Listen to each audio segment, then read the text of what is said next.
I think defense still wins national championships, and with Oklahoma, that defense can win you a national championship. That is just how good they are. I think John Summerall is the guy in Gainesville right now, and I think he's going to be successful for years to come, getting Florida back to being a perennial talent in the SEC.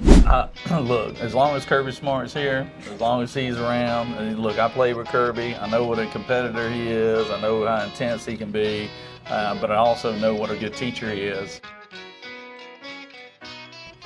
Ladies and gentlemen, welcome back to the Hammy Show. We are at Willie B's on Lexington Road for the first inaugural episode of our Wednesday Willie B's show. This is the Hammy Show presented by First American Bank and Trust, and today's episode is brought to you by Willie B's Chicken Coop, like I said, right here on Lexington Road in Athens, Georgia. It's going to be here all college football season long. Every single Wednesday, we're going live from here. It'll come out on Thursday mornings on YouTube. We got the social media clips following. But ladies and gentlemen, my friends, this is going to be an absolute electric Wednesday every single weekend. So stay tuned in on the socials at @_Hammy Show, on Instagram and TikTok, on YouTube at The Hammy Show. My friends, I cannot tell you how excited I am to be partnered up with Willie B's. But we've got a jam-packed show today. We're dissecting the biggest, most controversial storylines in the entire SEC entering the 2026 college football season. From Lane Kiffin and the Lane Kiffin saga, will the Lane Kiffin train keep rolling, to the hot seat conversation. Which coaches will be out of their jobs come 2027. This episode will have it all. It will have everything you need to preview your 2026 college football season in the Southeastern Conference.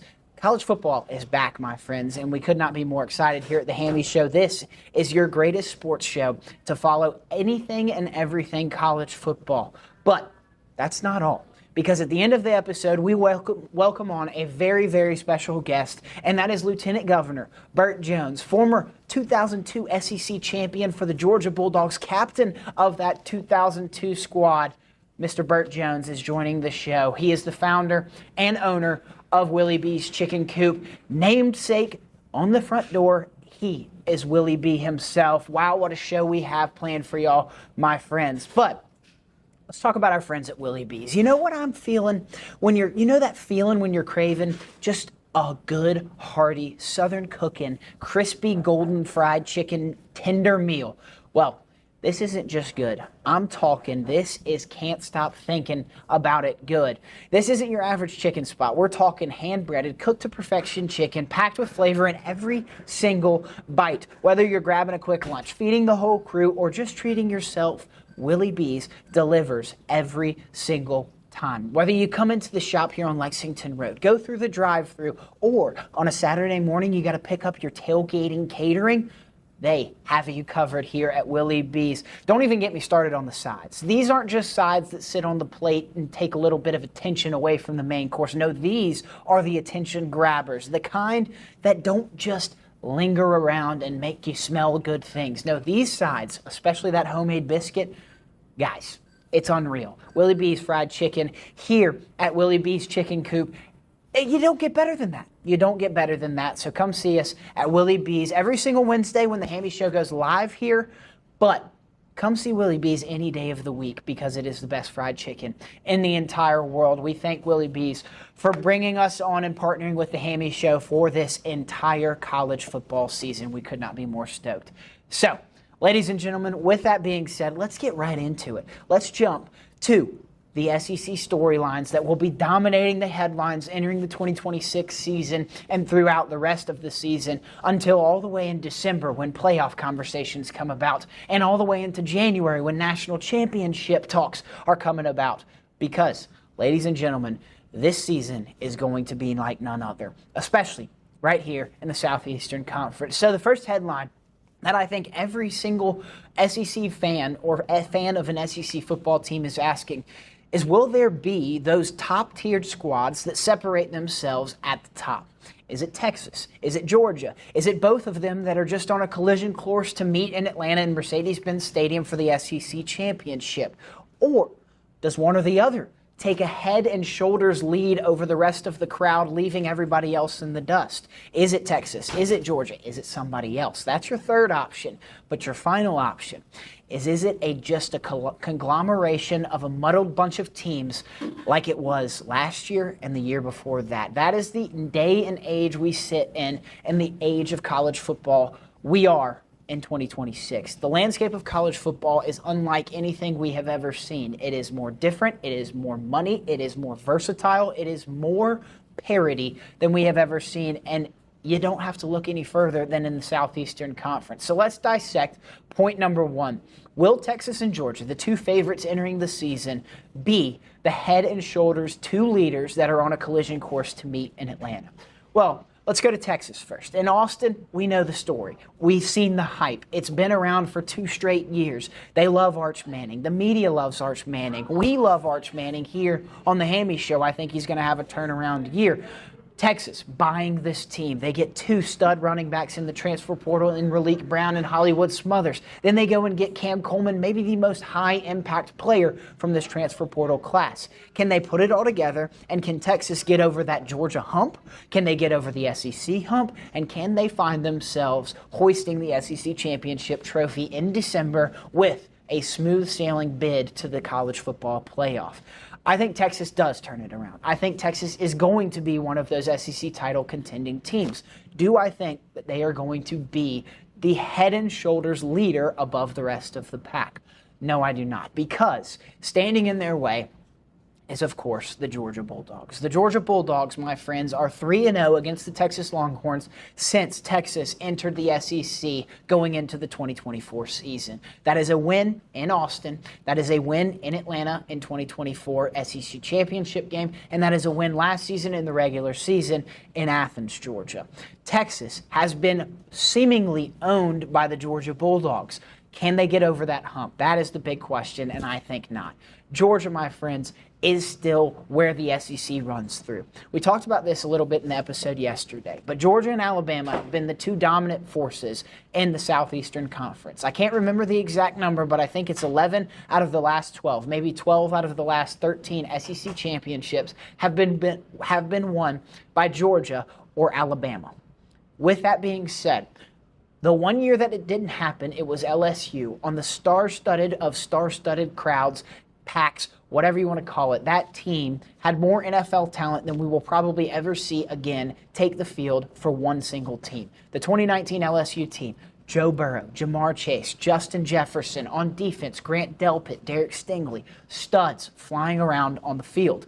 But that's what this Texas team is. That's what this Texas team can do. They have a stud and a quarterback. His name is Arch Manning, if you haven't heard or live under a rock. They've got 2 really good running backs in Raleek Brown and Hollywood Smothers, like I said. I talked about Cam Coleman, probably the biggest transfer portal get for any college football team. And then on the defensive side of the ball, you've got one of the best college football defensive players in Colin Simmons coming in on the edge. This team is stacked. It is loaded with NFL talent, future first-rounders. But Georgia, my friends, has the X factor, and that is Kirby Smart. Kirby Smart has Steve Sarkisian's number. He is the defensive guru that can be the one to stop, alongside Glenn Schumann, the defensive coordinator, to stop an Arch Manning-led offense, a Steve Sarkisian play-called offense. I think Kirby Smart is the X factor, and I think these 2 teams are your 2 best teams in the SEC come December. But here's where it gets interesting. I don't think one of them separates from the other. I think both of these teams are 11-1, maybe one being 12-0, having a perfect season in the regular season. I do not think one of these teams will be 12-0 while the other falls down to 10-2 or 9-3 with the rest of the pack. I think both of these teams will be at the top tier of this conference. However, I think some other teams in this conference will be right there with them with an 11-1, 10-2 record that could be fighting for that SEC championship bid, but have a head-to-head loss to either Georgia or Texas, boosting the Dogs or the Longhorns to the SEC championship game. Whether that's Ole Miss losing to Georgia in Oxford, Mississippi, then beating Texas in the regular season, and that, my friends, they have a pretty easy schedule if they get through LSU, if they get through Louisville to kick off the season. to be 11-1 like they were last year. That puts them right in the SEC championship conversation. They would then get the head-to-head over Texas in that scenario if they lose to Georgia but beat Texas. Where it gets interesting is if they lose to Texas, lose to Georgia, go 10-2, then my friends Texas and Georgia are probably your two favorites to go to the SEC championship. Teams like Alabama, Texas A&M, and Oklahoma all are going to be playing either each other or Georgia or Texas. So it's going to be muddy waters in the middle pack, that second tier of the SEC. So what my called shot is that it's not all the way separated with Texas and Georgia at the very top where they're 11-1 and 12-0 and the rest of the field is 9-3 or worse. What I think is it's going to be 11-1, 12-0, Georgia or Texas, vice versa. And then there's going to be your 10-2 teams. You've got the Texas A&Ms, the Oklahomas, the Alabamas, the LSUs, the Ole Misses of the world that are going to be competitive and fighting for an SEC championship bid.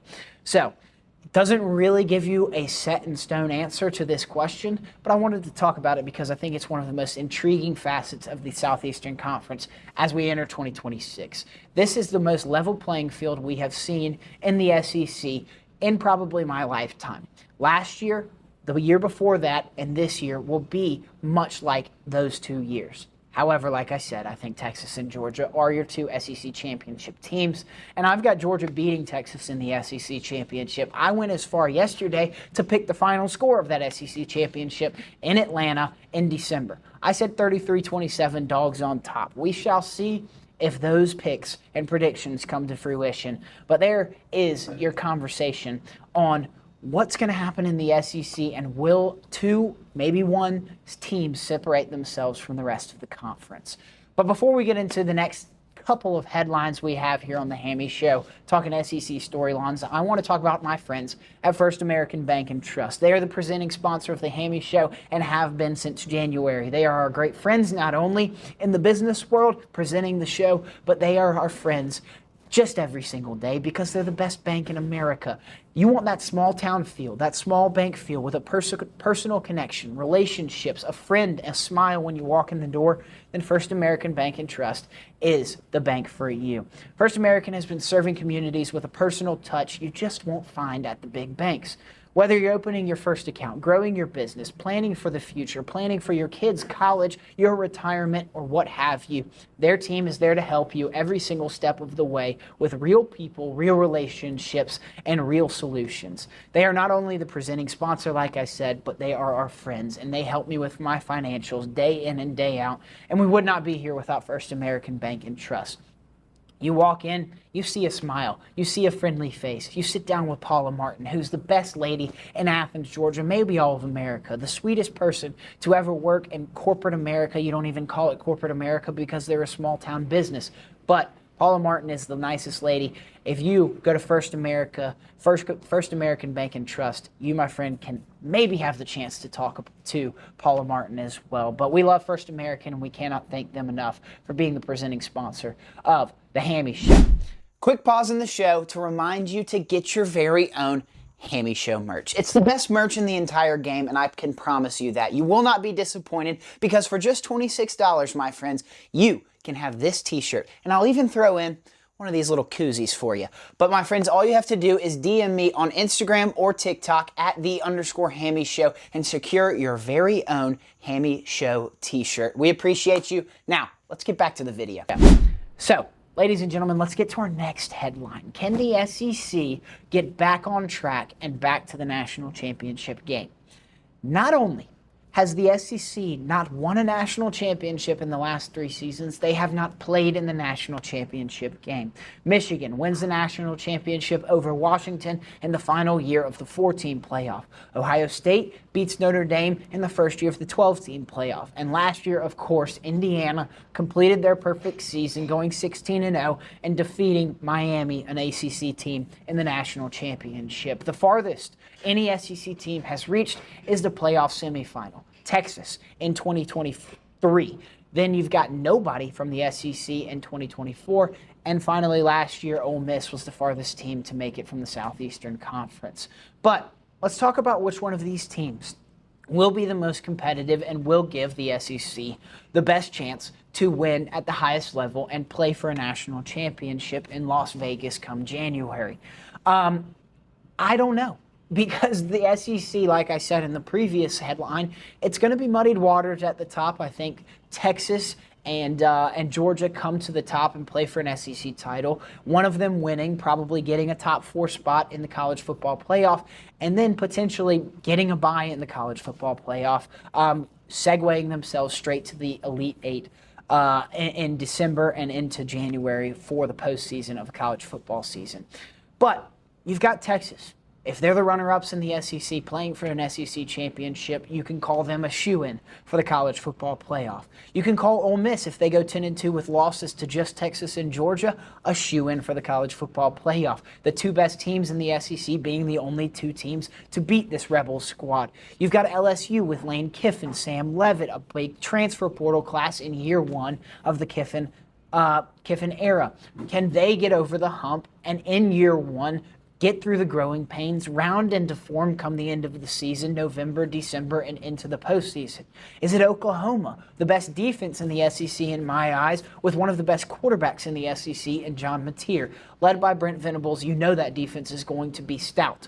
Will the offense answer the bell when their name is called? John Mateer, before a hand injury last year, was leading the Heisman odds market before he went down. John Mateer is back. He is fully healthy. We saw that hand injury hankering the rest of his season. But can John Mateer get back to 100% form, be a Heisman contender, and keep the Sooners offense rolling? It really comes down to the Sooners run game. They were one of the worst rushing teams in the entire SEC last season, alongside LSU and Alabama. 3 teams that should not be terrible at the rush game, but Oklahoma was.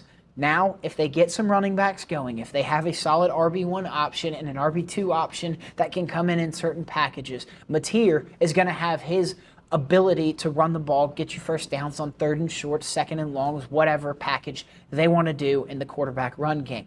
Then he's going to have the arm to get it to Sategna on the outside. I think this Oklahoma team can round into form on the offensive side of the ball and let their defense be the elite facet of this team. If their offense is just good enough, then Oklahoma is a serious threat in the college football playoff. Then you got Texas A&M. I think this is kind of your last team before the cutoff drops to the Alabamas, the Floridas, the Tennessees, the Missouris of the SEC. I think Texas A&M with Marcel Reed is going to be a threat in SEC play. I think they're going to get one of those wins that's a big-time marquee matchup, a staple win in the Elko era. Is it Texas in the final week of the regular season that seals their playoff spot or seals a berth in the SEC championship? We shall see. But the Aggies, led by Marcel Reed and Mario Craver at wide receiver, I think this team is going to be a 9-3, 10-2 team. 9-3 is the bubble for the college football playoff. 10-2 from the SEC, almost a shoo-in to get into the college football playoff. The big question mark is Marcel Reed. Can he rally his confidence, get it back up into that late season form when he was a Heisman contender? We shall see. I feel like that loss to Texas in rivalry week and the loss when he just led the Texas A&M offense to 3 points against Miami in the first round of the college football playoff ruined that kid's confidence. Now, like I said, he's got to come back into form. He's got to lead this team. He's got to find Mario Craver on the outside, and then this defense has to round into form as well. This defense is one that lost a ton of talent to the NFL. But with Mike Elko at the helm, I think this team is going to be a threat in SEC play. So, my prediction is that the SEC gets 5 teams in the college football playoff. I think it's Georgia. I think it's Texas. I think it's Ole Miss. And I think it's Oklahoma.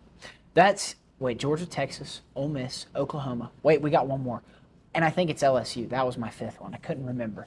But I think LSU gets in the first year of Lane Kiffin. I think Texas A&M barely misses the playoff. I think Alabama is an 8-4 team, maybe 9-3 at best, and they miss the playoff. But I'm going 5 SEC teams at 10-2 or better to make the college football playoff. Then, who gives you the best chance to win? On the defensive side of the ball, if we still live in an era where defense wins championships, which was very much the case in last year's college football playoff run. Indiana had one of the best defenses in college football. Miami had one of the best defenses in college football. Ohio State, Ole Miss. All of these teams really were well-coached defensive ball clubs.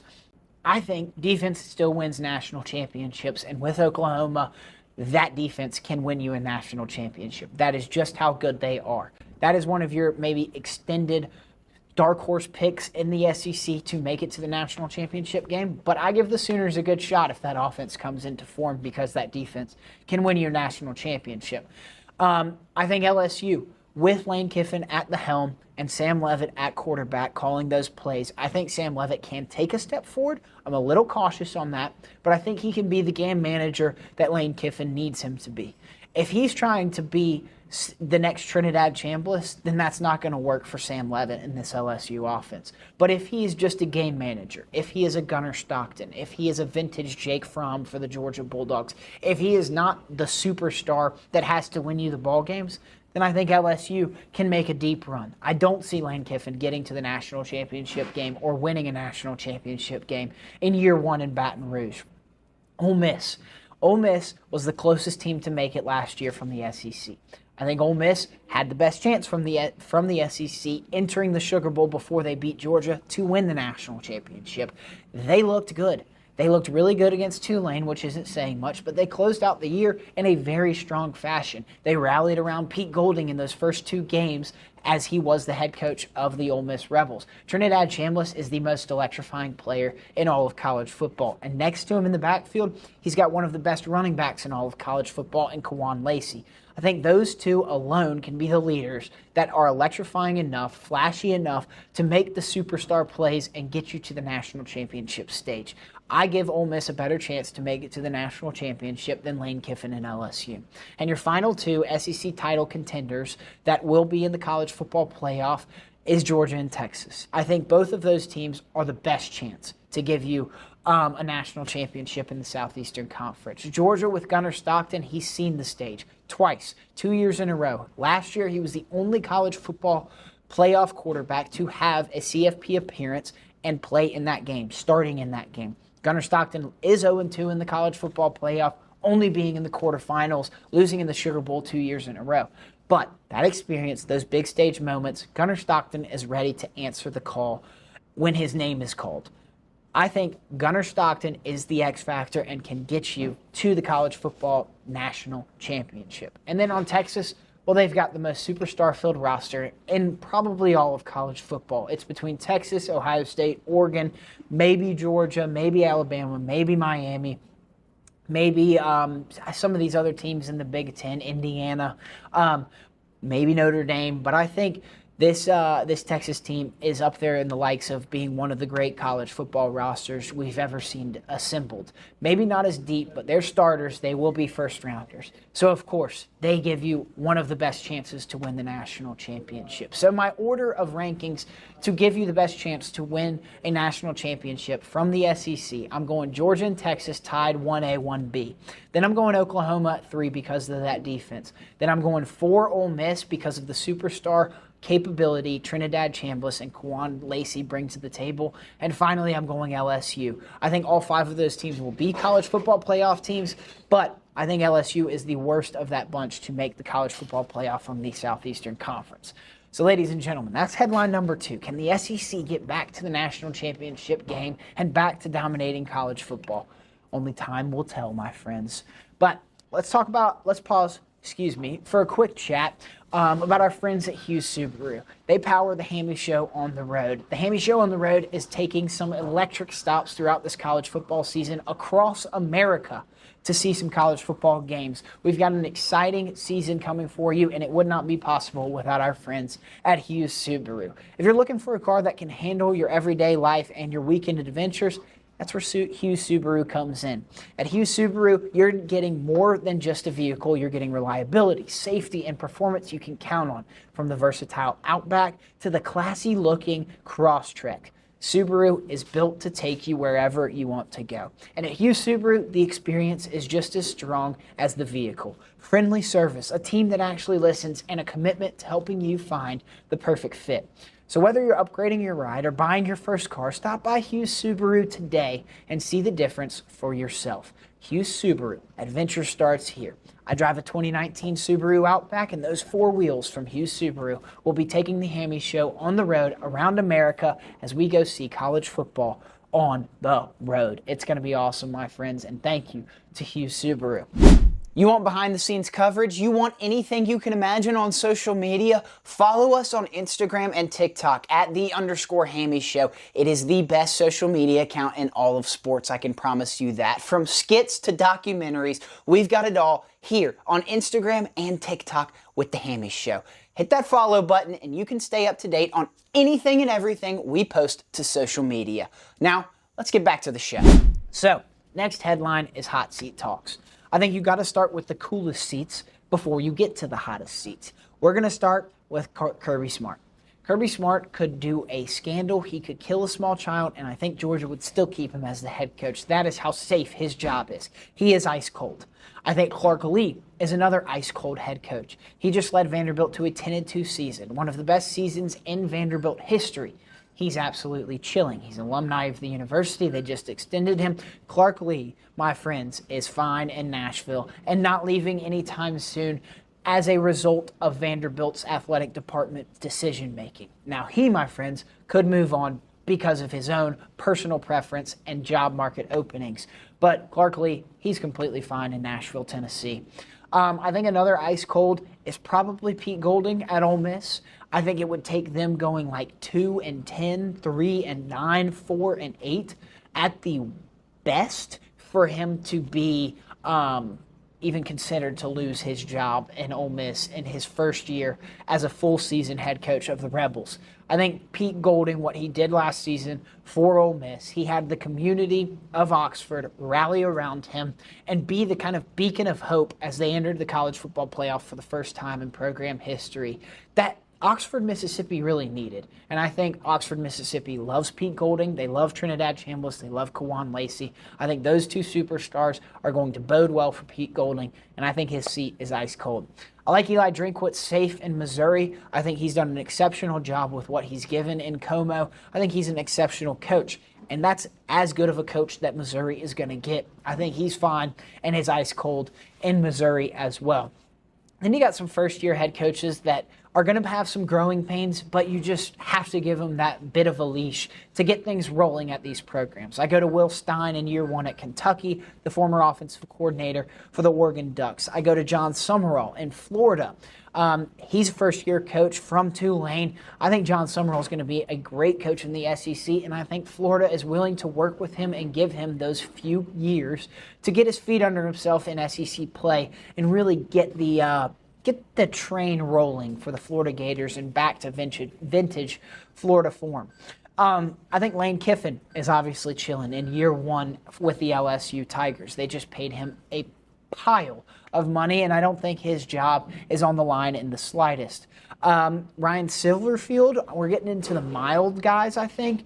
Ryan Silverfield at Arkansas. The only reason I say this is because I'm predicting Arkansas to go 0-9 in SEC play, 2-10 as a whole on the season. I think this Arkansas team is going to have an abysmal year. Bad enough that even for a first-year coach, they could talk about Ryan Silverfield's job being in jeopardy. That's just how bad Arkansas is going to be. I don't think it's a product of who Ryan Silverfield as a head coach. But if he does better than 2.5, 3 wins, then I think Silverfield's job is safe. So I'm going to put him in that chilly category, but getting toward the mild just because of how bad Arkansas is going to be. I think Jeff Lebby is getting pretty hot. I think that seat is heating up because he's been at Mississippi State, he's been in Starkville, and Starkville's not a perennial talent. They're not going to be your 12-0 SEC champ every single year.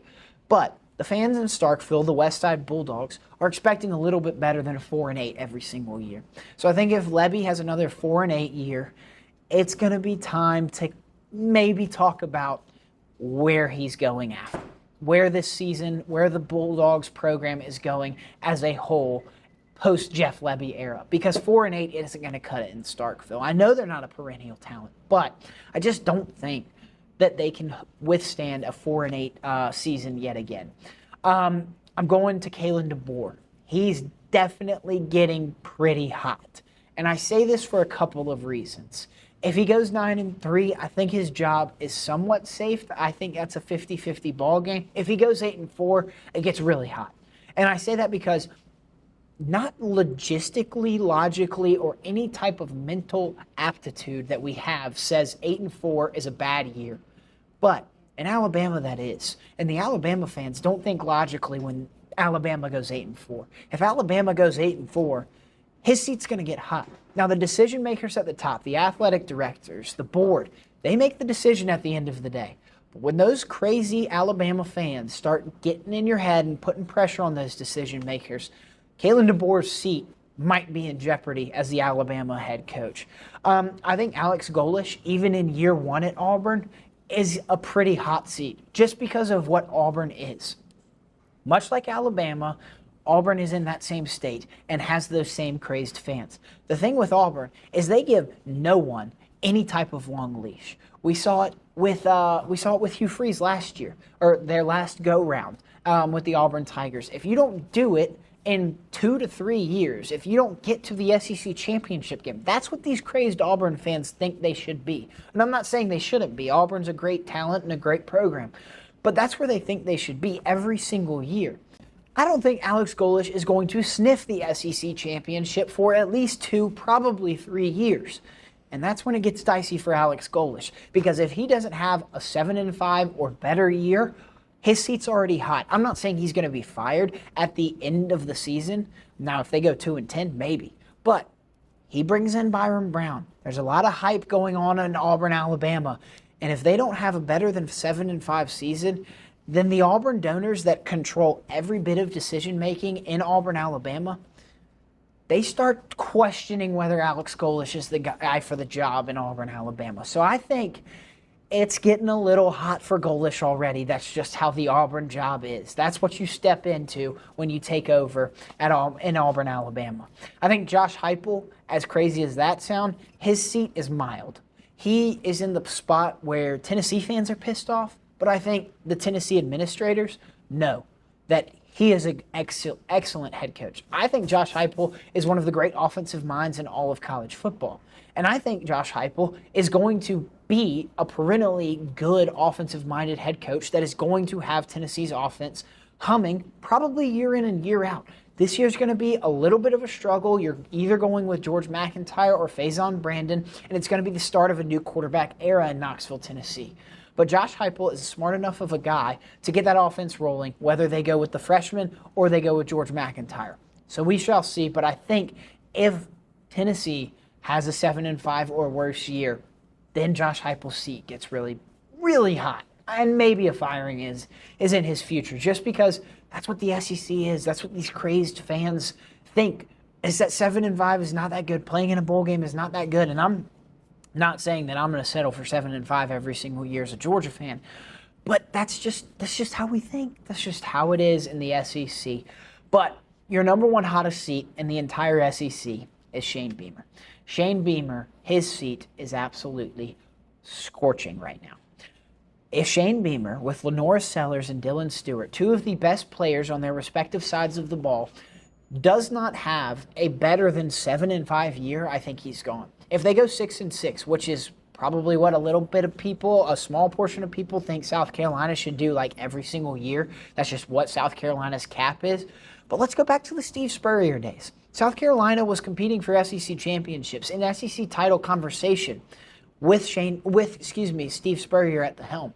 With Shane Beamer and this quarterback and that defensive player and Dylan Stewart, they should be in the conversation for the SEC title. It was just 2 years ago in 2024 when South Carolina, Lenoris Sellers as a freshman, went 9-3 and was on the playoff bubble. They were of serious consideration to make the college football playoff. We enter last season, Lenoris Sellers is named a preseason top 3 SEC quarterback.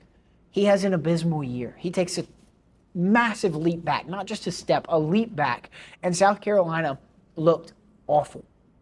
They blow a lead, a 30-0 lead against Texas A&M, whatever it was, 27-0. The wheels had fallen off in Columbia, South Carolina long before that Texas A&M game, but at least that would have been a staple win in the Shane Beamer era. You're looking at a coach and a quarterback that should be an SEC title conversation based on preseason hype. Now, I'm not expecting them to be in preseason SEC title conversation hype. I'm not putting them there. But That's where South Carolina fans want this quarterback to be, because you only have this finite year left of Lenora Sellers before he's off to the NFL. You only have this finite 1 year left of Dylan Stewart before he's a top 10 NFL pick.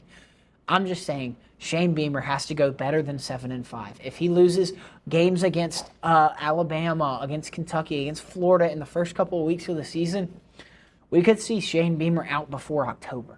That's how hot Shane Beamer's seat is in Columbia, South Carolina. So, my friends, let's talk about the next headline, and it is none other than the Lane train. Lane Kiffin is at the helm in Baton Rouge, Louisiana. We all saw the saga happen. We all saw the craziness of college football that consumed Oxford, Mississippi, consumed Baton Rouge, Louisiana, and consumed Lane Kiffin and his drama surrounding his departure from Ole Miss and his acceptance in LSU. We shall see what happens with the Lane Kiffin era, but there's questions that we have to ask, and we can get a little predictable. We can throw some hypotheticals out there. I've thrown a little bit of a hypothetical, a little bit of a prediction out there, and saying already in this episode that LSU is going to the college football playoff. I believe they are going to the college football playoff in year one of Lane Kiffin. I think they're going 10-2, and I think they're going to have a shot. 9-3 puts them on the bubble. I think with their schedule, they have still a pretty good shot to make the college football playoff, but I think Lane Kiffin is that good of a coach. However, we have to ask ourselves, does he face year one growing pains? Does he face problems with the pressure of playing in Tiger Stadium in Death Valley in front of the Cajuns of Louisiana every single Saturday night? Does he struggle with this transfer portal class? We've seen Lane Kiffin at Ole Miss put together a massive group of transfer portal players in college football and make Ole Miss a successful program. Can he do that at LSU? This is a different locker room. This is a different facility, a different place, a different team, and a different expectation when you sign up for the Louisiana State University head coaching job. Can he face that pressure and be the guy in LSU in year one? It's largely dependent on Sam Leavitt. Sam Leavitt is a massively, massively important player in the Lane Kiffin equation with the LSU Tigers. But more so, I think it's the acceptance of the fans. Because you have a couple of massive games within the first 3 weeks of the college football season. To kick off the Lane Kiffin era, you welcome the Clemson Tigers to Death Valley. The Battle of the Death Valleys, the battle of the Tigers in LSU and Clemson. Last year, Brian Kelly got the win over Clemson. LSU was number 11 in the country entering the season. Clemson was number 4, and they walked in to Clemson and beat Dabo Swinney and the Clemson Tigers. That was the first time that was the first time LSU had won a season opener in 4 years. That was the first time they won a season opener under Brian Kelly, and they still fired Brian Kelly by the end of the year. Lane Kiffin, if he loses to Clemson, his seat doesn't get hot, but those Cajuns get crazed, and they get pissed, and they say, why did we pay Lane Kiffin all of this money for him to come in and lose to the little brother Tiger, lose to the Dabo Swinney-led program that has completely fallen off the face of the earth and can't even win the ACC in a down conference? How are we going to pay this coach, Lane Kiffin, all of this money and all of this money for his roster to go to the transfer portal, to go to the high school recruits and build a $40 million roster, and you can't even beat Clemson in the first game of the Lane Kiffin era in Death Valley, the real Death Valley in Baton Rouge, Louisiana? I'm just saying, the fan acceptance. I'm not saying his seat gets hot, but it could get pressure packed. It's whether or not the pressure cooker makes diamonds or makes peanut butter. I don't know. We shall see with Lane Kiffin, but I think it's definitely a headline to keep up with. Then you travel to Oxford, Mississippi. Your former school, your former team, your former town, your former fans. Lane Kiffin in Oxford, Mississippi, that is my game of the year. That is going to be absolute cinema. It is going to be electric. If Lane Kiffin walks into Oxford and loses, I don't think the mantra, the feeling around Lane Kiffin and LSU is completely downtrodden. But I do get a little nervous on what happens behind the scenes. Does the LSU team walk out of that locker room, see those LSU fans, hear those terrible things that will be said to Lane Kiffin, and do they get rattled? But not only rattled in that game and lose that game, but do they get rattled and start worrying about their coach? I'm just saying, an 18 to 22-year-old hearing these terrible things about Lane Kiffin, which will be said, does that affect an 18 to 22-year-old filled locker room in Baton Rouge, Louisiana? So I think the fans in Louisiana, the fans in Oxford, Mississippi, they kind of play a part in the Lane Kiffin saga that begins year one in LSU this year. It's going to be fun. But like I said a little earlier in this segment about the Lane train, is Sam Leavitt. Sam Leavitt is the key piece. He is the quarterback transfer from Arizona State. He led the Arizona State Sun Devils when they were predicted to be the 17th best team in the Big 12 to a college football playoff berth just 2 years ago. He had Cam Scattaboo next to him. He was throwing to Jordan Tyson. He had an all-star team, and he had a great coach in Kenny Dillingham. He enters the transfer portal after being hurt last year, and he takes over the LSU job. Sam Leavitt, my friends, cannot be the superstar. He is not wired that way. He is not your first-round NFL talent guy, in my opinion. I don't think he's an NFL quarterback. He's one of those college quarterbacks that is destined to be the perfect game manager. Now, he's got one of the greatest offensive minds in Lane Kiffin as his head coach calling his plays. He's got one of the great offensive coordinators in Charlie Weiss Jr. calling his plays alongside Lane Kiffin. Sam Leavitt, my friends, has to be the game manager and not the superstar. That's his key. But he is your backer, poor old me. Poor old me, Sam Leavitt. You've got the best quarterback mind in the country and the best offensive coordinator maybe in the country, maybe the SEC. Poor old me, Sam Leavitt. You go from Arizona State to a program that is a perennial talent, a perennial powerhouse, a blue blood, if you will, at least in the SEC and maybe the entire country. Poor old me, Sam Leavitt, you get to go play in Death Valley, one of the great environments in all of college football. You get to go play in front of the Cajuns, those Bayou people that come out of the swamp and cheer every single Saturday night, playing neck, screaming it at the top of their lungs. You get to go play in one of the great college football atmospheres, environments, in front of one of the best fan bases in the entire country. Poor old me, Sam Leavitt, you've got to get up off the mat. Poor old me, Sam Leavitt, I'm not saying that it was a terrible situation. It was. It was an awful situation, that injury that you just had. But poor old me, Sam Leavitt, you are being handed a playbook on a silver platter from Lane Kiffin and Charlie Weiss. You are being handed a silver platter of an environment, an atmosphere, and a fan base. You are being handed a program that is a perennial talent and a blue blood in the SEC, a constant SEC title contender, a constant national powerhouse. You are being handed that. All you got to do is get up off the mat. So poor old me, Sam Leavitt, I feel bad for you about your injury, but I don't feel bad for you if you don't step up to the plate, because you are being handed everything on a silver platter. It's a lot of pressure that comes with it, but poor old me, Sam Leavitt, you, my friend, you've got to get up off the mat. That is your Backer Poor Old Me segment. Backer, my friends, is the greatest outdoorsman college football fan gear in the game. Poor old me, I've got the Backer cool one. Poor old me, I've got the Backer warm one. Poor old me, I've got the Backer dry one. Throw in the bucket hat too. You can't have it better than I do. Because the Backer gear is, like I said, the best outdoorsman college football gear in the game. Whether it's toughing out the heat in Athens come September 5th as the summer heat lingers, or it's bundling up for the frigid cold of November as Georgia Tech comes to town. This, my friend, is the brand that has you covered with 3 jackets that can brave any type of weather. Logo branded gear in 3 separate jackets. The cool one has a cooling technology that keeps you breathing almost every single day of the summer heat.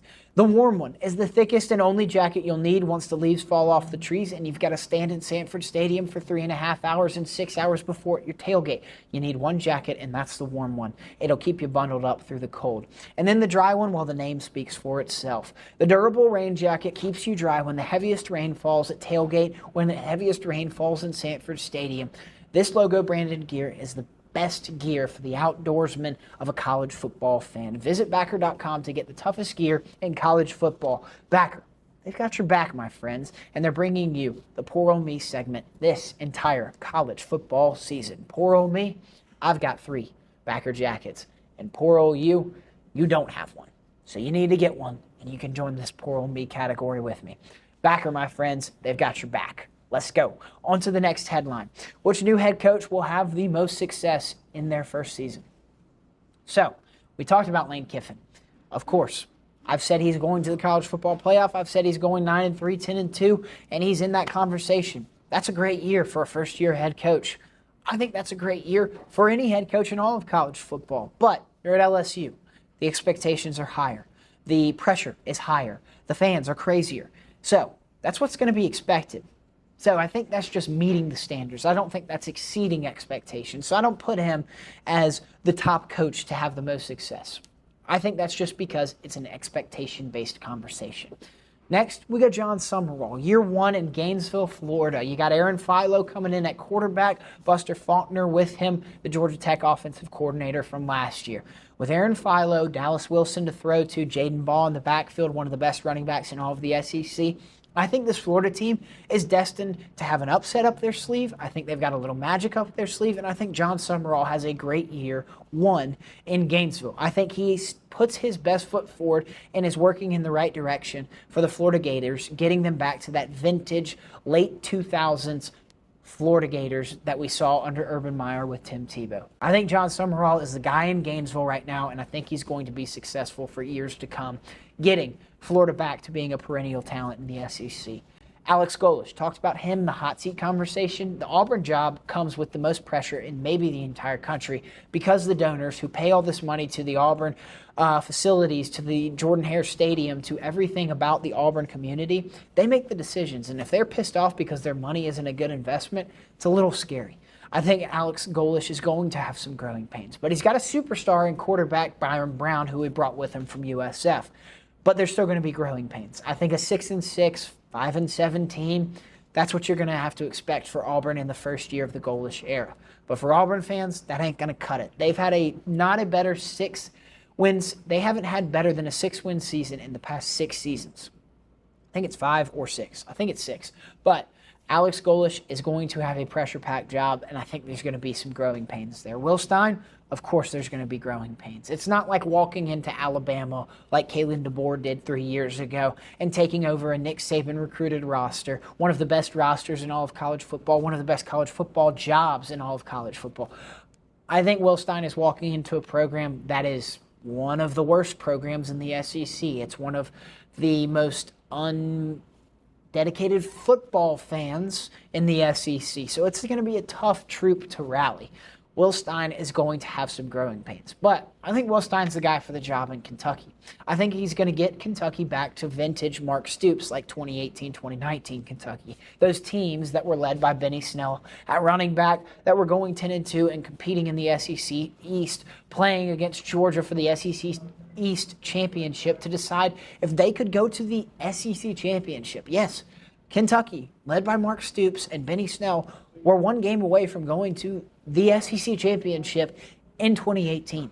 That is how crazy good Mark Stoops was as a head coach. He obviously fell off and he needed to go and get out of Lexington. But I think Will Stein can do that for Kentucky. Kentucky's going to be one of those teams that if they can retain talent and have a good couple of transfer portal classes, every 4 years when those guys become veterans in college football, they're third, fourth-year players in college football, they're going to be a competitive team in the SEC. And I think as a Kentucky fan, that's all you can ask for from Will Stein, the former offensive coordinator for the Oregon Ducks, one of the great offensive minds in all of college football. Will Stein is the man for the job in Kentucky, but there will be growing pains, major growing pains in year one. Ryan Silverfield, they're just a perennially bad team. I think Arkansas is not going to get over the hump. I said it earlier, they're going to go 10-2. They're going to be a bad team. And the vibes around Ryan Silverfield's Razorbacks is going to be bad. It's going to suck. It's going to be really, really tough. But I've said it once and I'll say it again. Arkansas is a sleeping giant in college football. So if Ryan Silverfield can exceed expectations, which it is a low bar, I think their win total is at 3.5. If he can exceed that win total, get to 4, maybe 5 wins, a couple of SEC wins, maybe 3 SEC wins, exceed expectations, and get some buy-in from the Razorback faithful, then in his back pocket, he's got the Tyson Chicken family. He's got the Waltons with Walmart, and he's got Jerry Jones. 3 of the richest families in all of America in his back pocket that are all Arkansas natives, residents, and graduates. That's the key. Those 3 alumni bases, 3 alumni families of the Waltons, the Jones, and the Tysons, they can make Arkansas a good football program, paying a ton of money and buy championships, buy winning programs. Ryan Silverfield just has to do the job on the front end and get investment from the fans. So I think they're going to have a horrible season, a bad start to the Ryan Silverfield era. But what can you expect from this Arkansas team? It's just going to be bad. There's not much else I can say. But this is what I consider to still be a new head coach in the SEC, because this is his first full season as a head coach in the SEC, and that is Pete Golding. I heard today Josh Pate and Brandon Walker on the Brandon Walker College Football Show, the 2 hated rivals, met for the first time in college football history to talk college football for about an hour and a half. And Josh Pate said one of the great things I've ever heard somebody say about this Ole Miss team and Ole Miss run that they had last year. Pete Golding just had to chug a Red Bull and run through 2 games in the college football playoff and be competitive in the third, and everybody in Oxford, Mississippi had completely rallied around the Golding era and Pete Golding as the head coach and the next head coach of the Ole Miss Rebels. This year, it's a different story. This year, it's a marathon. It's not a sprint. This year, it's 12-game regular season. It's a 9-game SEC slate for the first time in the history of the conference. Pete Golding has his hands full, and it's going to be tough sailing. But he's got 2 superstars in Trinidad Chambliss and Kawan Lacey. I think these 2 superstars can make Pete Golding a serious threat for this Ole Miss Rebels team to be competitive in the SEC, be in the talks of an SEC championship team, be in the talks of the college football playoff conversation. I think Pete Golding, amidst expectations, this is an expectation-based conference, an expectations-based conversation, Pete Golding is going to have the best year out of all of the new SEC head coaches in their first season as head coaches in their new homes. I think Pete Golding, based on the expectations of Ole Miss, that is probably not the winningest program you might ever think of. They go 8-4 a lot of the time. They go 7-5 a lot of the time. I think Pete Golding and Ole Miss go 10-2 and make it to the college football playoff for the second straight year. Pete Golding maybe wins a couple of games in the college football playoff and gets back to the semifinal. I think with Trinidad Chambliss, with Kawan Lacey, Pete Golding, as a first-year head coach, is going to have the best season among all of the SEC first-year head coaches. But before we get on to our final headline, let's talk about our friends at Legacy Structures. If you've been thinking about upgrading your space, a custom barn, a custom man cave, a dugout for your local Little League ball field, or the ultimate game day watch spot patio, Legacy Structures has you covered. Based in the Southeast, they specialize in building high-quality, fully custom structures designed to fit your craftsman style. No cookie-cutter builds, just straight craftsmanship, durability, and your vision brought to life. So if you're ready to build something that lasts, check out Legacy Structures today, my friend. I just went to a Braves game. In the Battery, next to the wiffle ball field for the kids' playing area, there's a shaded area for the parents to sit and watch. It's right outside of the Delta Sky Deck, and it's constructed like a plane wing. It looks awesome. That was Legacy Structures, one of the great builds in the entire Battery. So if you go to a Braves game, check out the Legacy Structures shaded project. But if you're in the looks for imagining something absolutely wild, recreationally wild, then check out Legacy Structures, because they can, if you can imagine it, they can build it. Ladies and gentlemen, Legacy Structures. What's your legacy? All right, let's talk about this last headline before we get into an interview with Burt Jones. Which team will unravel? Take a sip of water for this one. Which team will unravel in the SEC? There is always a team that has a loss at the beginning of the year, and it completely unravels. The coach loses the locker room, then he loses his job. Or they lose the team, and everybody enters the transfer portal the next year. Who will unravel in the SEC? I give you a couple of options here. I think number one option is South Carolina. In their first few games, they have Mississippi State, Bama on the road, then Kentucky, and finally at Florida.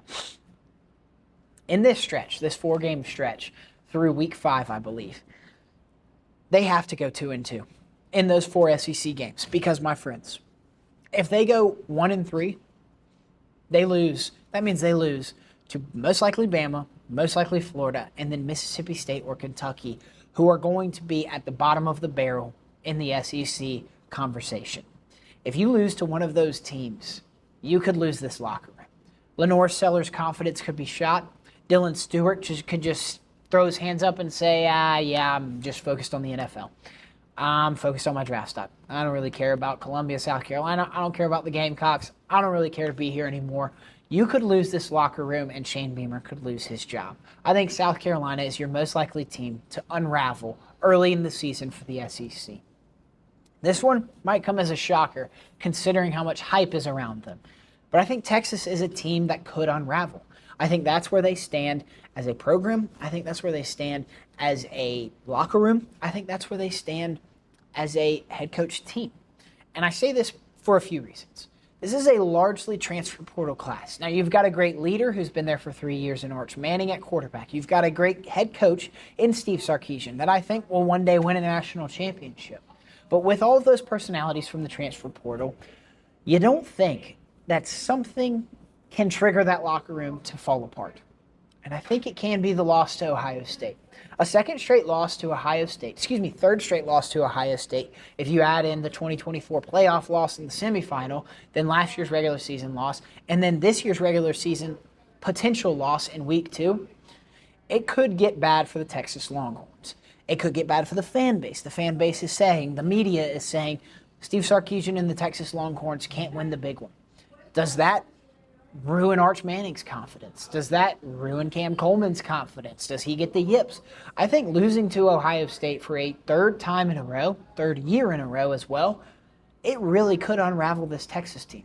I don't know if they're built like that. I think getting a guy like Will Muschamp at defensive coordinator, I think having a leader and quarterback, Arch Manning, you can rally the troops and keep this locker room together. But I'm a little worried about Texas losing to Ohio State for the third straight time. And then the wheels falling off. But this is the caveat and plan B option 2 of this conversation, is that Texas is a juggernaut all season long. They go 12-0. They run the SEC. They beat everybody on their schedule. They get to the SEC championship, and they run into that brick wall of Georgia that has caused them so many problems in the past 3 years. If they do that, then that could unravel them as well. I'm saying if they go 12-0, get to the SEC championship, and Georgia takes down the Texas Longhorns, well, my friends, could we see Texas do what Texas A&M did last year and get completely thrown off kilter? The train falls off the tracks, and then they come out in the first round of the college football playoff and can't win a football game. They can't move the ball. Arch Manning's confidence is shot. Steve Sarkisian forgot how to call plays. I think there's 2 options for Texas to unravel. 1, being they unravel early. 2, they unravel late and they can't win when it matters most. That's my thoughts on Texas unraveling entering the 2026 season. Texas A&M, I just talked about them. They unraveled last year. Marcel Reed fell apart. They lose to Texas in rivalry week after going 11-0 to start the season, running through the easiest SEC schedule in the entire conference. They missed the SEC championship. They play in the first round of the college football playoff in College Station against the Miami Hurricanes, who eventually went on to the national championship. Marcel Reed had his confidence shot against Texas. What does he do? He goes into College Station, first ever college football playoff game for the Aggies, and he puts 3 points on the board. He cannot move the ball. He forgot how to throw the ball. It was bad news bears for the Texas A&M Aggies. Can that happen again?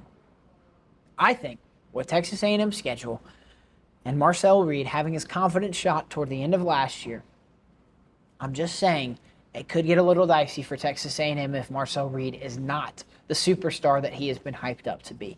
So that's why I worry about Texas A&M. It's a slim worry. But I'm just saying, if Marcel Reed is not his normal self, a Heisman contending self that he was before the Texas game, I'm a little worried about Marcel Reed and the Texas A&M Aggies. Next, I talked about this a little bit in the Lane Train conversation. LSU.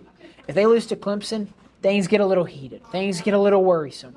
Then I talked about it when they go to Ole Miss and they lose to Ole Miss in Oxford, Mississippi, the former home of Lane Kiffin. I think it could get a little dicey then too. I think it's because of the fans, which was mainly the point of that conversation. segueing into this one, if the fans hop off board and they don't have faith in Lane Kiffin, they start getting pissed off about how much money they spent on him, and then all things go to the sewer, I get a little worried about LSU. And finally, it's Alabama. If Florida State jumps on them and does what they did last season, beats them in week 1, this year they play week 2, if Florida State does that, Kalen DeBoer loses his locker room, we could see Alabama going 6-6. I don't think they lose to Florida State because I think Mike Norvell has no idea what he's doing in Tallahassee this year. But in week 3, this time, let's see. I'm just saying. I think the Alabama Crimson Tide have the opportunity to be a shocking team, which is crazy to say because they're one of those teams that you didn't really expect to be shocking because they're always good. But they could be shockingly bad, and that is as a result of the Alabama Crimson Tide unraveling. If they unravel, if they go 6-6, 7-5, even if they go 8-4, I think Kalen DeBoer's seat gets hot. I think they start losing the trust of some of these players that they have recruited, these 5 stars. I just worry about Alabama a little bit unraveling. So, ladies and gentlemen, that's I rest my case on the unraveling teams. What's up, everybody? I wanted to remind you to hit that subscribe button. It's what keeps the lights on here at the Ham Cave, and we want to help you so you help us. If you hit that subscribe button, you can stay up to date on all of the Hammy Show content we put out here on YouTube. It's the best content in all of sports, my friends, and if you hit that subscribe button, we can keep doing this for you. So, hit that little tiny subscribe button. It doesn't sign you up for anything. It just keeps you up to date. Thank you so much, and let's get back to the show. Before we hop into this interview with Burt Jones, I wanted to talk about our friends at the Vinyl Frontier. It is the best record store in all of America. Located right on the town square in Carrollton, Georgia, this record store has it all. Every record, every CD, every VHS, whatever it is, you can imagine, Vinyl Frontier has it. Vinyl Frontier, like I said, located on the town square of Carrollton, Georgia, just an exit off of I-20. If you're cruising down I-20 on your way to the Alabama game in Tuscaloosa, stop by before you get to the state line and pull off into Carrollton, Georgia. There, go to the square, one of the cutest little squares in the entire state. Then, stop by the record store. The Vinyl Frontier has everything you can imagine. Any record you want, they've got it. From Fleetwood Mac to Queen, from Queen to Morgan Wallen to Taylor Swift to anything and everything. Old school, new school, Vinyl Frontier, my friends, is the best record store in America, and we are a proud partner with the Vinyl Frontier as they are tuning up the Hammy Show. Anything you see on social media, the Hammy Show, at @_Hammy Show on Instagram, @_Hammy Show on TikTok. Anything with music behind it, our hype videos, our podcast clips, our documentaries. We're tuned up by the Vinyl Frontier. They are providing that music, and we could not be more ecstatic to have the best record store in America on our side. So a huge shout out to the Vinyl Frontier. We thank you dearly, my friends. Ladies and gentlemen, let's jump into this interview with Lieutenant Governor Burt Jones, captain of the 2002 SEC Championship Georgia Bulldogs, owner, founder of Willie B's Fried Chicken. We are here live at Willie B's on a Wednesday, and we're sitting down with Lieutenant Governor of the state of Georgia, Burt Jones. Enjoy the interview. Ladies and gentlemen, welcome back to the Hammy Show. We have a very, very, very special guest with us here at Willie B's. We are live and in person, enjoying some good chicken, some ice cold chili water. I love this. But Burt Jones is joining the show, and we could not be more honored, more excited, more stoked to have you here with us. First of all, thank you for coming on, man. Man, Hammy, I appreciate you having me on here. I've been watching you from afar, and you've got a great following, and we're just glad to be here in Athens. And thank you for being here at this represents number 3 Willie B's for us right now. So we're excited about this here in Athens. That is awesome. Mm-hmm. That is awesome.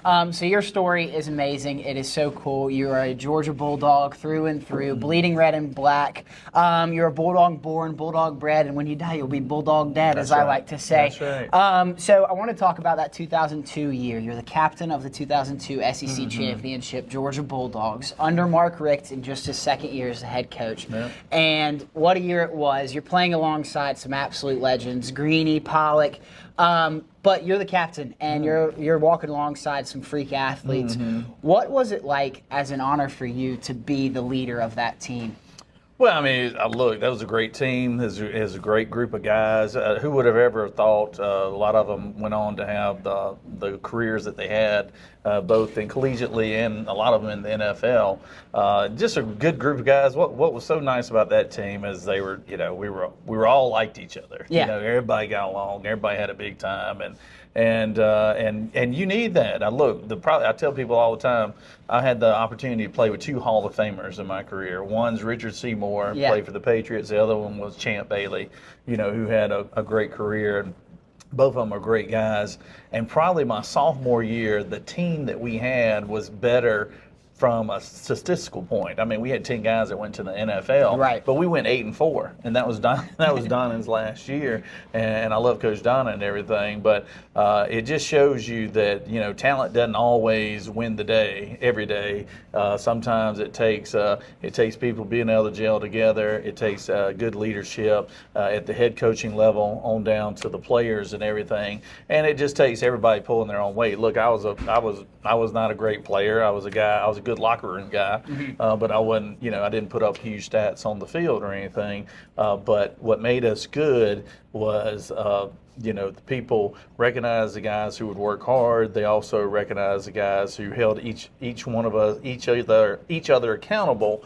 And so it was one of those rare opportunities where you just got to see kind of hard work and good attitudes and everybody liking each other kind of paid off with having a great team or whatever. But I see a lot of that in the leadership that they have right now with this Georgia team that's coming up this fall. I think Gunnar Stockton, amazing young man, amazing leader, and somebody that you can tell the other players look up to him, and you can tell that he is, he's one that's it starts with your leadership on your team, and I think he gives us a great opportunity to be there. I'm excited about the young man that's helping us sponsor our restaurant here. Yes, sir.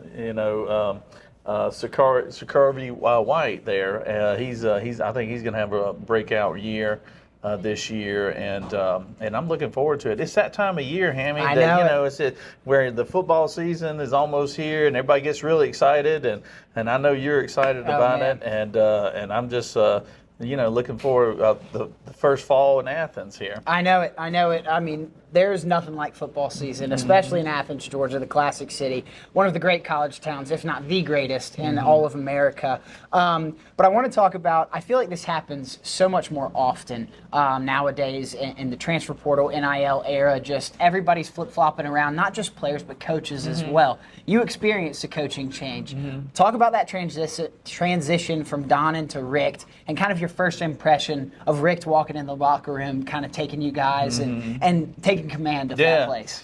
Well, my story is kind of unique, believe it or not, because I was a walk-on, and I never will forget. I went and met with Coach Donnin right before he was let go, and Coach Donnin basically told me, he said, "Hey, I'm gonna put you on scholarship starting in January. Just want to let you know you've worked hard, blah blah blah, all this stuff." Well, the next day he was released. They let him go. And so when they hired Coach Rick, my first thing was, let me go get a meeting with him and tell him at least tell him about the conversation with Coach Donnin, and I did. And of course, Coach Rick, being the gentleman that he is, he was just kind of like, well, let's see how you do, kind of thing. But to his credit, after spring and all this other stuff, and after winter workouts, he came through and gave me a scholarship. But for me, that was a little bit worrisome about whether or not. Sorry about my phone going off there. I usually have it on silent. Answer that for me right there. But at any rate, it was a whole new coaching staff, whole new feel in the locker room. Obviously the expectations were a lot different, and everything's different. The thing that worries me about the transfer portal is that the thing that worries me the most about transfer portals is, look, if a kid doesn't get into the first starting lineup or into the first two, they get mad and they leave and go somewhere else. And I think that's doing our young people a disservice, quite frankly. I do too. Because a lot of times the hard work and the setbacks and the failures, quite frankly, are the things that make you stronger. In a lot of cases, it'll make you a better player when you're competing at a high level. So I think that I do think that that the NIL needs to have some more guardrails put around it. I think they need to have some limitations on the transfers. I think they have I'm not so sure that there ought not be a cap on what the players can make and everything else. But the only way that's going to happen is through a congressional act. And the only way that, if you watch the news, it seems like it's hard to get anything done in Washington, D.C. Me being in politics, too, I can assure you that it's not easy getting things done. Yeah. But this is something, look, last time when President Trump was in Rome, he actually asked me about this. Yeah. He goes, Burt, what do you think about NIL? And I was like, well, I think there's two things we can get done. I was like, you cap what the players make, and then you don't let them transfer more than 2 times. And President Trump was like, I like that a lot.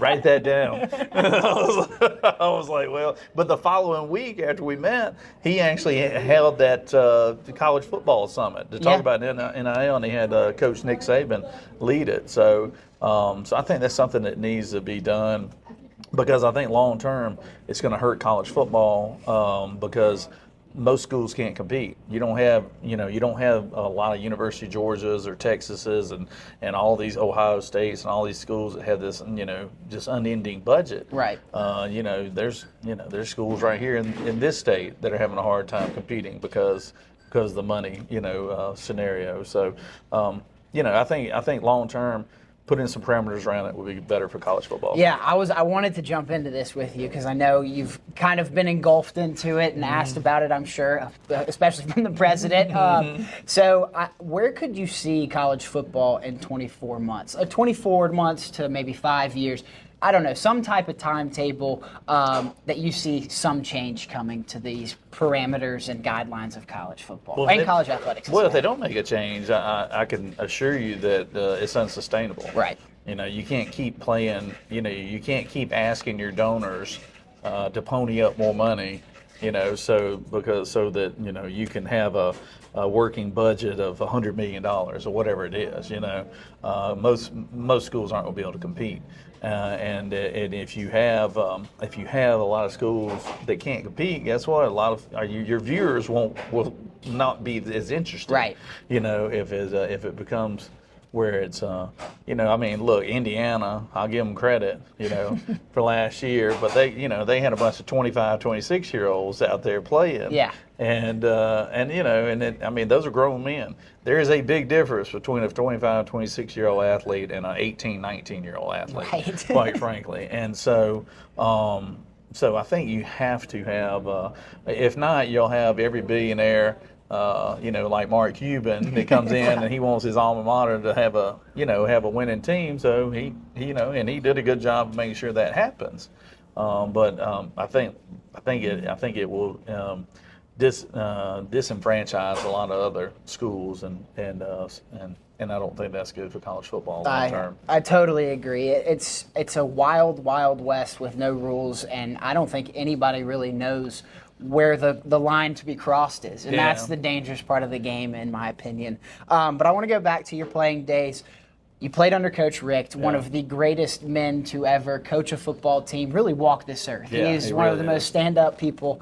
He is what you see is what you get. Exactly. He's not putting on a facade for anybody. Yes, sir. Yeah. So in your playing days at Georgia, not just learning from Coach Richt, your head coach, but just being around guys, working as a team, being in a locker room, being the captain, what life lessons did you take from your time at Georgia that you carry with you today?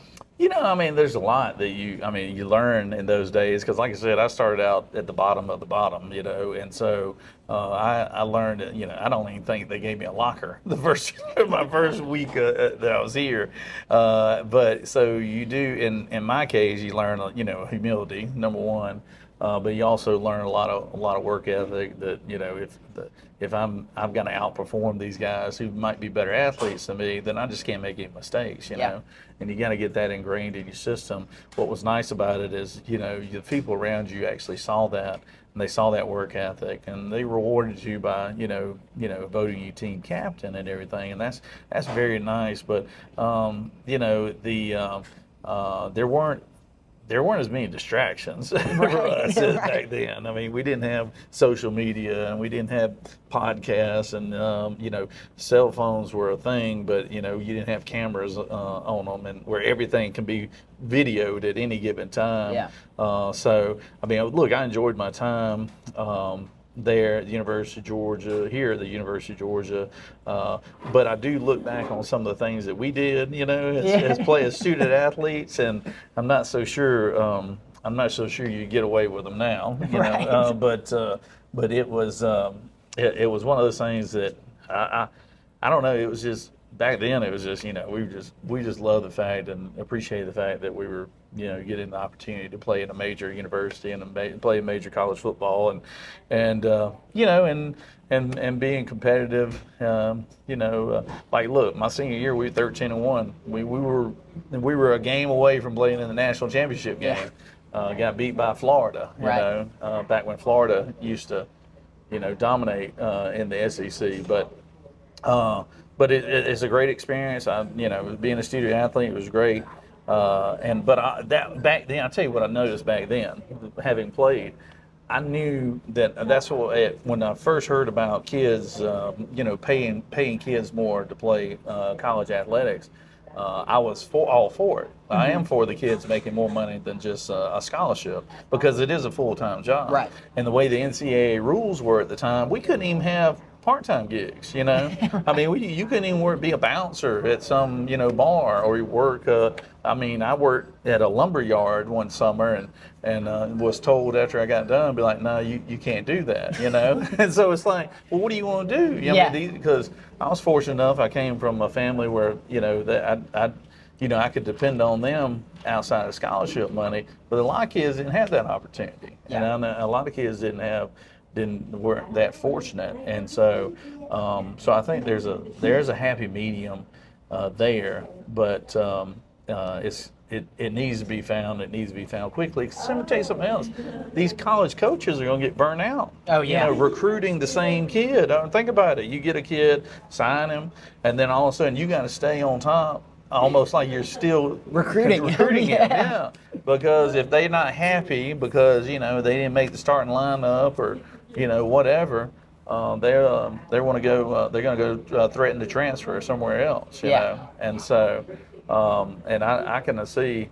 I guarantee you that's the reason why Coach Saban got out of it when he did. 100%. Because he was at the top of his game when he left. Yeah. Now you don't see many walk away from it when they're still winning national titles, right, or competing for national championships. But I think he got tired of the continuous grind, and you're going to end up burning out a lot of coaches if you don't watch out. Not a dig at our head man Kirby Smart, but his hair's gotten a lot grayer since this NIL and transfer portal nonsense has come about.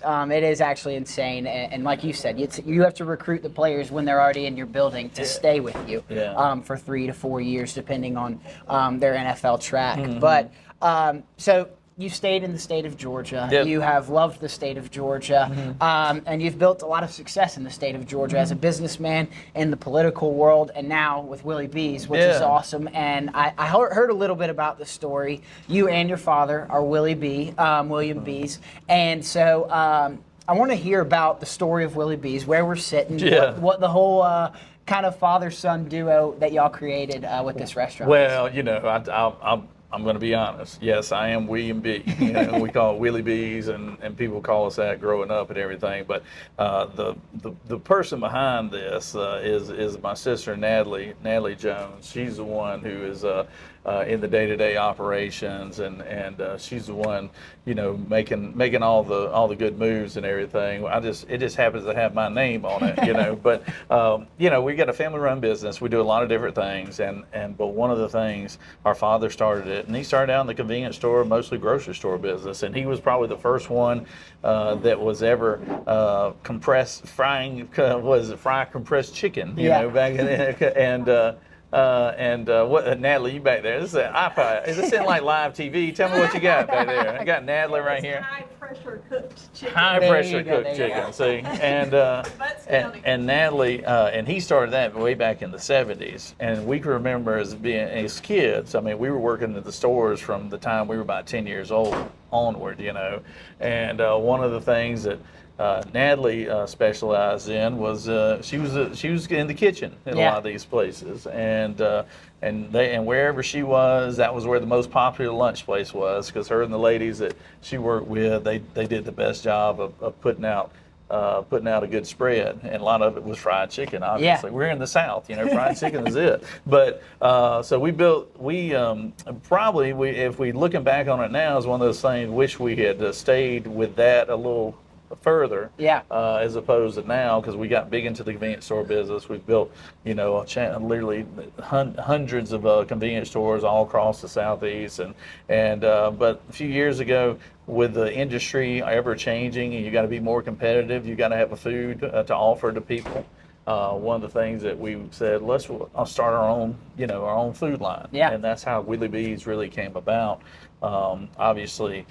We've opened our first two here, and we've got three. This is number 3 for us here on Lexington Highway.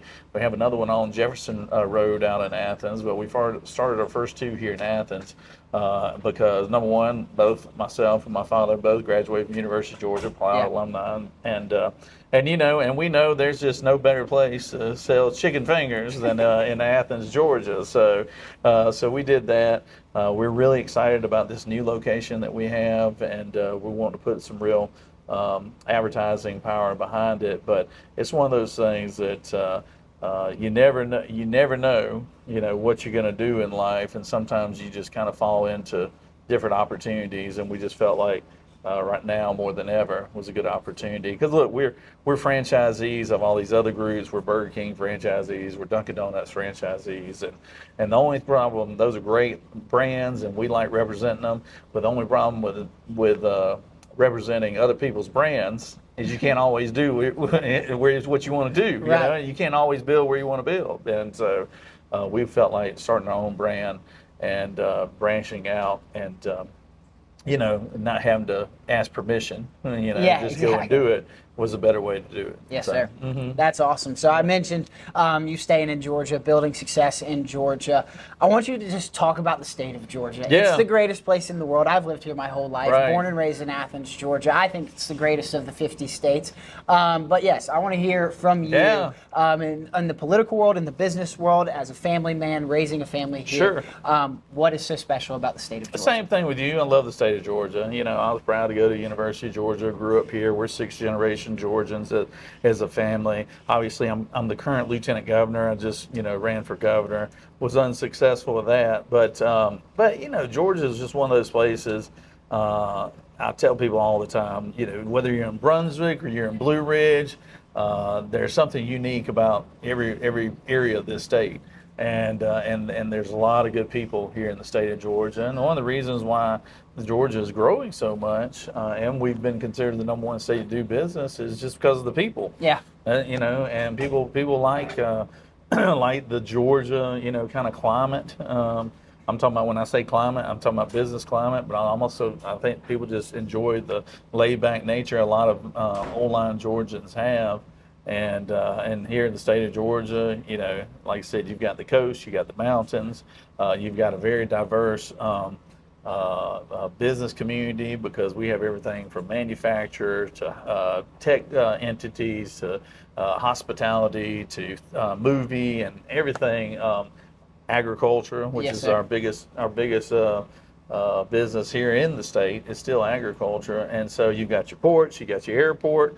You just got a lot to offer here in the state of Georgia. And the reason why the state's growing so much is because it's just it's a good place to move and raise a family in, and even start a business in. Yes, sir. Of course it is. It is the greatest state. But all right, let's hop in the time machine and come back to 2026 and talk about this Georgia football team. Right. Entering the year, we're about a month out from kickoff. I think a month to the day. It's August 5th. Yeah, September 5th is day one, opening day in Sanford Stadium. Got Tennessee State coming to town. Big competition. Big competition. Yeah. Nothing like a good old cupcake to kick off the year. But I want to hear your thoughts, outlook on the 2026 Georgia Bulldogs. I know we visited it a little bit earlier. But what you feeling? Look, as long as Kirby Smart's here, as long as he's around, and look, I played with Kirby. I know what a competitor he is. I know how intense he can be. But I also know what a good teacher he is, and as long as he's around, you're gonna have a shot. He's the second making of Nick Saban, and Nick Saban is considered by many as the greatest to do it, which he should be.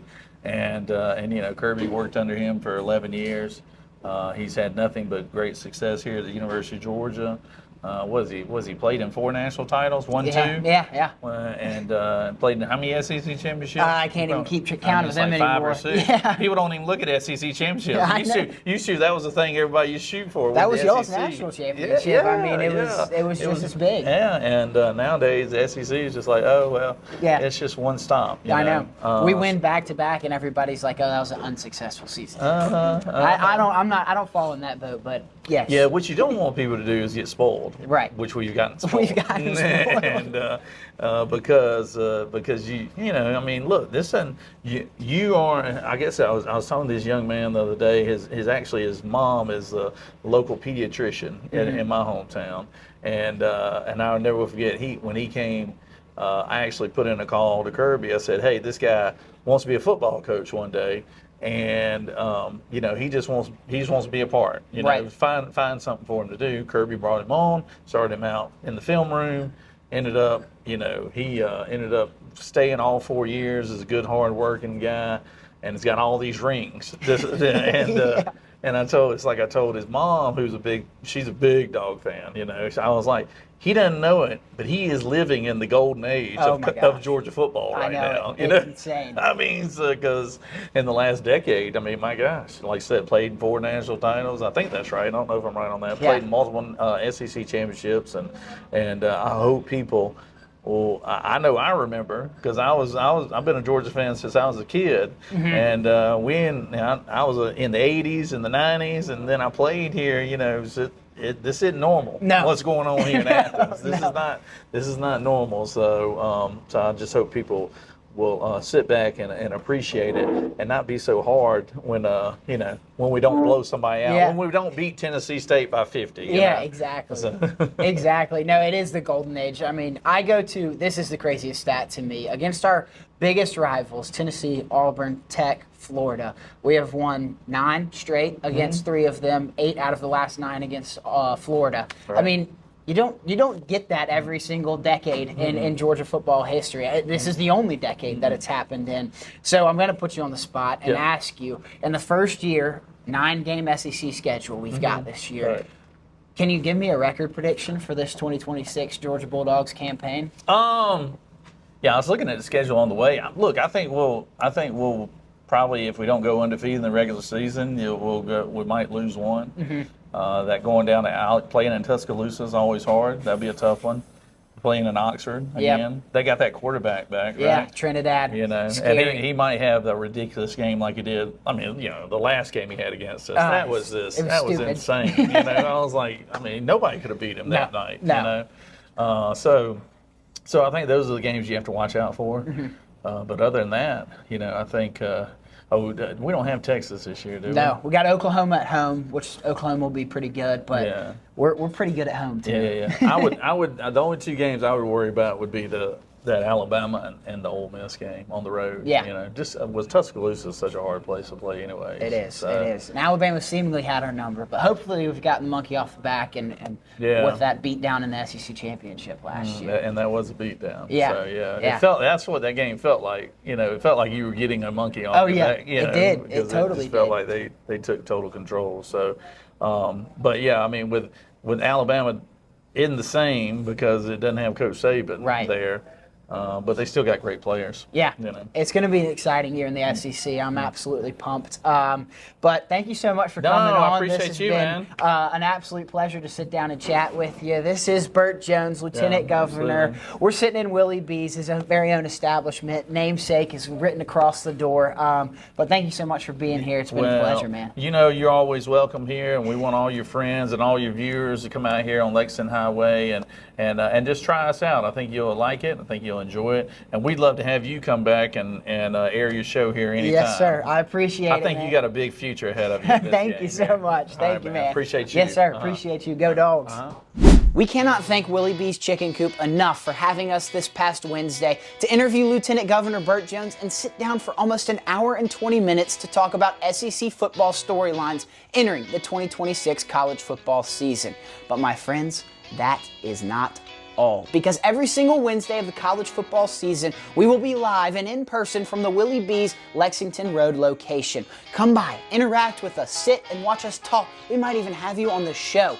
My friends, it's going to be Electric Factory from Willie B's on Lexington Road from now until January when the national champion is finally crowned. Willie B's Fried Chicken is the best chicken in the game. Whether you're hungover on a Sunday after watching the Dogs win and you need a homemade biscuit, just go through the Willie B's drive-thru on Lexington Road, pick you up some chicken and that homemade buttered biscuit. Or you need a catering option for your tailgate on Saturday, Willie B's has you covered there with countless tailgate catering options. You need the best fried chicken at your tailgate, so you're the best food stop on campus on Saturdays in the fall. Willie B's is there for you. Stay crispy, my friends, and thank you to Willie B's Chicken Coop. That's all. This was an awesome episode. Thank you for tuning in, and we will see you next time on The Hammy Show. I'm your host, Hammy Culpepper, and we're signing off. Remember, ham it up.